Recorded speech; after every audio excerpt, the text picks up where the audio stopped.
నమస్తే. సత్యసాయి జిల్లాలోని కదిరి నియోజకవర్గం ఒకప్పుడు వైఎస్ఆర్సీపీ కంచుకోట. వైసీపీ ఆవిర్భవించిన తర్వాత 2014 అదేవిధంగా 2019 ఎన్నికల్లో అక్కడ వైసీపీ అభ్యర్థి భారీ మెజారిటీతో గెలుపొందారు. ఇక 2024కు వచ్చేసరికి అక్కడ వైసీపీ ఓటమి చెంది కూటమి అభ్యర్థి అక్కడ ఎమ్మెల్యేగా గెలుపొందారు. ఒక రకంగా కూటమి అభ్యర్థి గెలుపొందారు అనడం కంటే వైసీపీ నేతలే తమ పార్టీ అభ్యర్థిని ఓడగొట్టారు అనడంలో ఏమాత్రం సందేహం లేదని చెప్పవచ్చు. ప్రస్తుతం కదిరి నియోజకవర్గంలో పరిస్థితులు అన్నీ తారుమారైనటువంటి పరిస్థితి.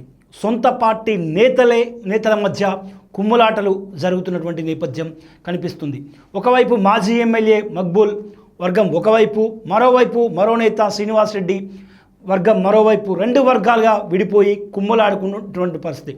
ఇంటర్నల్ విషయాలు కాస్త ప్రత్యర్థులకు, రాజకీయ ప్రత్యర్థులకు అందచేస్తున్నటువంటి వైనం కదిరి నియోజకవర్గంలో వైసీపీ శ్రేణులలో ఆత్మస్థైర్యం దెబ్బతీస్తున్నటువంటి పరిస్థితి.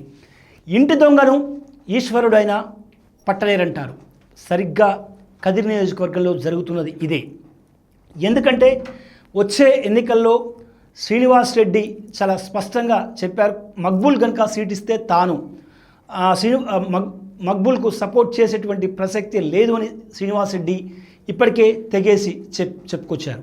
ఈ నేపథ్యంలో ఒక వర్గం నేతలు తమ ఇంటర్నల్ విషయాలను కూటమి నేతలకు అందిస్తున్నారన్న సమాచారం వైసీపీ శ్రేణుల్లో కలకలం రేపుతున్నటువంటి పరిస్థితి. ముఖ్యంగా కూటమి ప్రభుత్వ వైఫల్యాలను, అదేవిధంగా ప్రభుత్వ వైఫల్యాలను వాళ్ళు చేస్తున్నటువంటి పనులను ఎండగట్టాల్సినటువంటి వైసీపీ నేతల కుమ్ములాటలతో అక్కడ క్యాడర్ అంతా చెల్లాచెదురు అయినటువంటి పరిస్థితి. నేను గిల్లినట్టు చేస్తా, నువ్వు ఏడ్చినట్టు చెయ్యి అన్న చందంగా తయారైంది వైసీపీ కదిరి నియోజకవర్గంలో వైసీపీ నేతల పరిస్థితి. రెండు వర్గాలుగా విడిపోయి ప్రభుత్వ వైఫల్యాలపై పోరాడాల్సినటువంటి నేతలు ఇక్కడ ఉన్నటువంటి ఇంటర్నల్ సమాచారంతో పాటు గతంలో మక్బూల్ ఎమ్మెల్యేగా ఉన్నప్పుడు, వైసీపీ ప్రభుత్వంలో ఉన్నప్పుడు అక్కడ అనేక అవినీతి ఎలిగేషన్స్ జరిగాయని అనేక ఆరోపణలు చేస్తూ ప్రత్యర్థులకు సమాచారం అందించడం, ప్రత్యర్థులతో ప్రెస్ మీట్లు పెట్టించడం అక్కడి వైసీపీ నేతలకే చెల్లింది.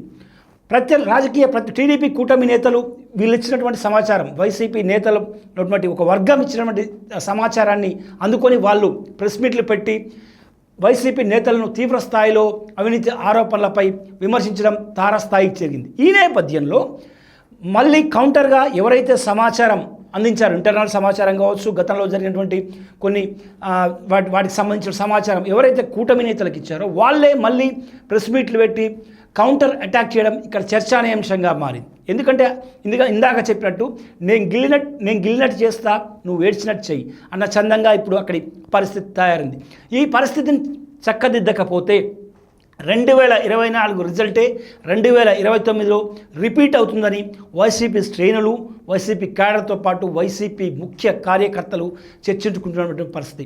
క్యాడర్ను ఏకతాటిపై తీసుకొచ్చి అదే కూటమి నేతల వైఫల్యాలపై పోరాడాల్సినటువంటి మాజీ ఎమ్మెల్యే మక్బూల్ వర్గం ఒకవైపు, మరోవైపు 2029లో టిక్కెట్ ఆశిస్తున్నటువంటి శ్రీనివాస్ రెడ్డి వర్గం మరోవైపు రెండు వర్గాలుగా విడిపోయి వైసీపీకి డ్యామేజ్ చేస్తున్నటువంటి పరిస్థితి అక్కడ కనిపిస్తుంది. సో ఈ విషయంలో వైఎస్ఆర్ కాంగ్రెస్ పార్టీ అధినేత వైఎస్ జగన్ కలగజేసుకొని ఖచ్చితంగా కదిరి నియోజకవర్గ పరిస్థితులను, రెండు వర్గాల మధ్య ఉన్నటువంటి విభేదాలను చక్కదిద్దాలని చెప్పి కూడా అక్కడ వైసీపీ శ్రేణులు, వైసీపీ కార్యకర్తలు కోరుకుంటున్నటువంటి పరిస్థితి నెలకొంది.